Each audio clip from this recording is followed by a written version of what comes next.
Hey everybody, I'm Jedd Johnson. I'm from dieselcrew.com and fixmywristpain.net. And today I want to talk to you about several things you can do in order to keep away wrist pain. This is very important because your hands and wrists are involved in so many lifts that you do, whether it's the bench press or your deadlift or even your squat. Your hands and wrists are involved. And if you've got pain going on in your wrist, it's going to affect your training very greatly. So, what I've got behind me is not some kind of Chinese puzzle or anything like that. It's actually my drawing of a diagram of the wrist bones. So, the wrist is made up of 8 bones. Now, I don't have the names of the bones written here, but there's 4 on top. 1, 2, 3, 4. And then there's 4 below. 1, 2, 3, and then this one here, which I consider below. So it depends on how you look at it, but there's 8 bones in there. Now it looks like they're just thrown in there randomly, but that's not the case at all. The way that they are positioned in there is the way that they have to remain in order for your wrist to function properly. If they get out of alignment, then you're going to have problems with your wrist. Chances are it's going to hurt very bad. You're going to lose range of motion and things like that. Now, not only do these wrist bones have to remain aligned amongst themselves, but they're also positioned the way that they are in order for the forearm bones and the hand bones to line up properly. So what I have here, these 2 red bones are the ulna and radius of the forearm. So it would be like looking at this, okay?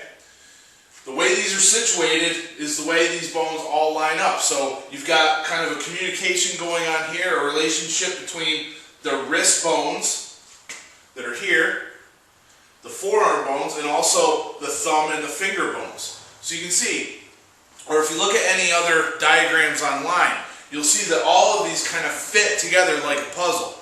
And if you get one of these out of alignment, then it can cause a great deal of pressure and discomfort in your training. So I want to talk to you about 3 ways where you can keep this alignment correct. So the first one is to warm up properly. You got to go through a nice full body warm up, working up to your hands, starting with the legs and then working out to the extremities in order to get some blood flow going and to get the soft tissues more pliable. They're going to be more flexible that way. They're going to respond better to training. An example, if you just jump on the bench press with absolutely no warm up at all, your hands are going to be cold and they're going to be stiff because they don't have the blood in there to help them stay nice and flexible and pliable.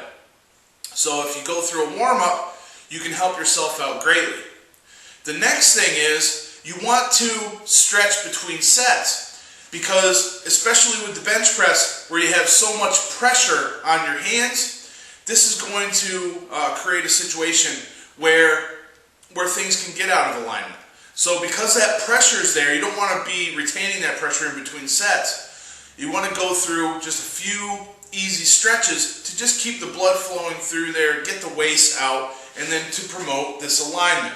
So the one stretch that I do several times during each workout that you can do as well, and I just hold this for maybe 4 or 5 seconds and then I switch hands, go back to the next set, is you just take one hand, you take your other hand, you put your hand inside your middle finger and your ring finger. Hook over your thumb and then just gradually straighten your arm out. And what this does, hopefully you can see this accomplishes a lot of things.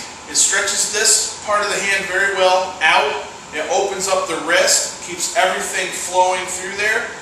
Blood, and then also your nerve impulses flow into the hand better that way. Plus, you're stretching out your whole entire forearm. So this is like a really high impact stretch for you because it's getting so much stuff done.